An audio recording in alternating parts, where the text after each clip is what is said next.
At just 6 days old, Mary Stuart became Queen of Scotland. She was born into power, and yet from the very start, her life was marked by chaos and danger. To protect her from English threats, she was sent to France, where she was raised in luxury and married the French Dauphin, becoming Queen of France at age 16. But tragedy struck quickly. Her young husband, King Francis II, died just 2 years later, forcing Mary to return to a colder, more divided Scotland. Mary's personal life didn't help. Her second marriage to Henry Lord Darnley ended in scandal and disaster.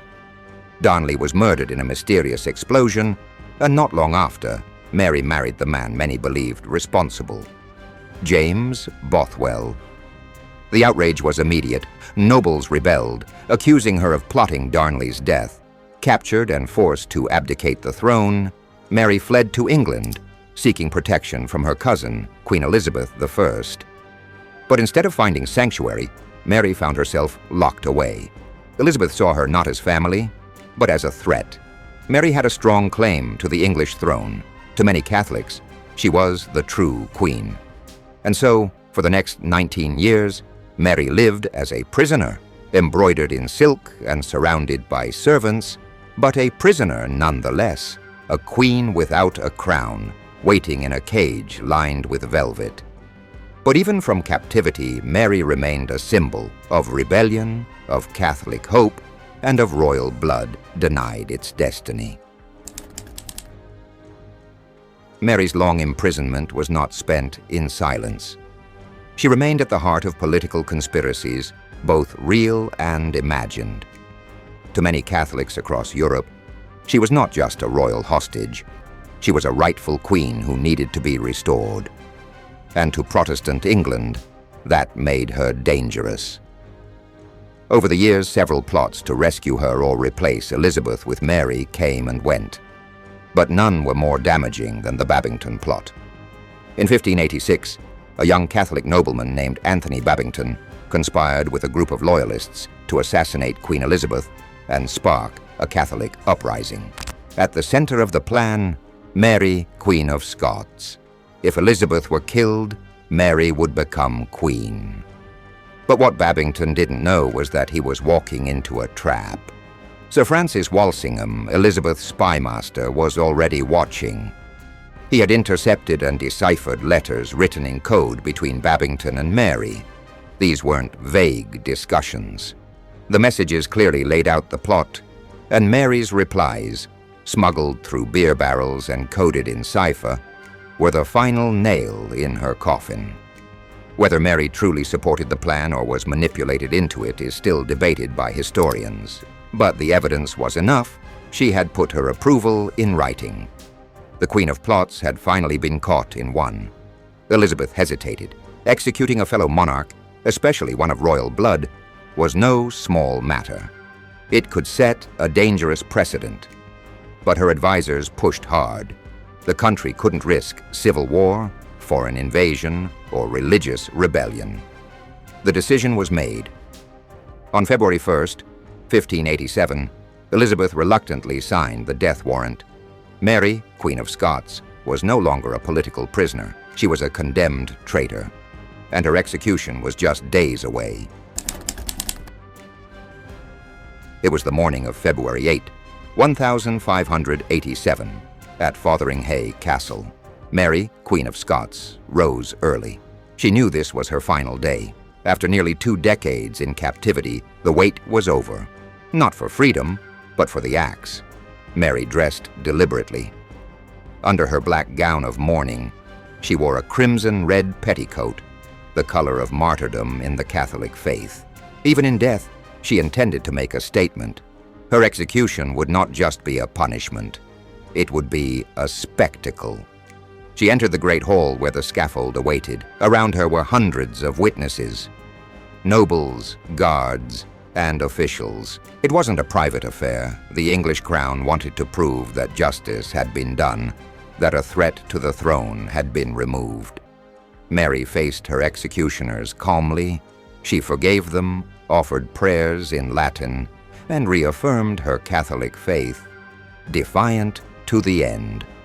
She knelt, placed her head on the block, and waited. But what followed was nothing short of a horror show. The first axe blow missed her neck entirely. It struck the back of her head, causing her to cry out and slump forward in pain. Gasps filled the room. The second strike hit more accurately, but still didn't sever the head completely. It took a third final blow to finish the job. The ordeal should have ended there, but fate had one more humiliation in store. The executioner lifted Mary's head to show the crowd, only for it to detach from her wig and fall to the floor.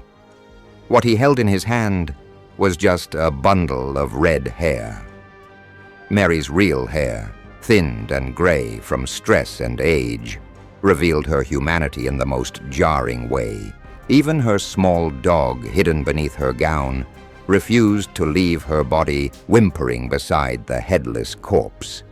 It was meant to be a clean execution of justice. Instead, it became a grotesque and unforgettable scene. One that would haunt the English court for years to come. The execution was over, but the storm was just beginning. When news of Mary's death spread, it shocked Europe. Catholic nations were outraged. In France and Spain, monarchs condemned the act as barbaric. The Pope himself denounced Elizabeth, declaring that killing a Catholic queen was an unforgivable crime. In the eyes of many, Mary had not died as a traitor, but as a martyr. Even within England, there was unease. Many questioned whether Elizabeth had done the right thing. After all, Mary had been a queen in her own right. Had England just crossed a line that could never be uncrossed? Elizabeth's own reaction was strange and full of contradictions. She claimed that she hadn't intended for the execution to happen so quickly. In fact, she even blamed her secretary, William Davison, for carrying out the death warrant without her final consent. Davison was imprisoned, likely as a scapegoat. But historians believe this was just political theater. Elizabeth had signed the warrant. She knew the consequences. What she truly feared was how history and powerful enemies would judge her. Mary's death didn't end the threats to Elizabeth's reign. In fact, it may have intensified them. The execution became the spark for the Spanish Armada. The following year, in 1588, Spain launched a massive invasion fleet against England, in part to avenge Mary's death and restore Catholic rule. Though the Armada failed, the conflict confirmed just how deeply Mary's execution had shaken the political and religious world order. Mary had been silenced, but her death spoke louder than any rebellion. It sent a message to monarchs, Catholics, and rebels alike. No crown was safe, no bloodline sacred, and no queen untouchable. Mary, Queen of Scots, died on the scaffold. But her story didn't end there. In fact, her legacy only grew stronger after death. Just 16 years later, something extraordinary happened. Her only son, James VI of Scotland, became James I of England. The very child she had been separated from, the boy raised to see her as a threat, now ruled both kingdoms. The crowns of England and Scotland were united, not by war, but by blood. Ironically, the woman executed as a traitor had given birth to the future of England, and Elizabeth, who had signed Mary's death warrant, died without ever naming an heir. Her greatest fear, that Mary's bloodline would take the throne, came true anyway. Mary's execution became a powerful symbol across Europe. To Catholics, she was remembered as a martyr, faithful to her religion until the end. Her red dress, her Latin prayers, and the botched execution painted her as a royal victim sacrificed to Protestant power. In literature and art, Mary was romanticized, a tragic queen destroyed by ambition and betrayal. Over time, her story took on almost mythic proportions. She was no longer just a fallen monarch. She was a symbol of faith, of female resilience, and of royal injustice. But the truth is more complicated. Mary was neither saint nor villain. She was a ruler trapped in a dangerous game of politics, religion, and power. A game she played boldly, but ultimately lost. Still, in losing her life, she changed the course of history. She reminded the world that queens bleed too, and that power once questioned is never truly secure.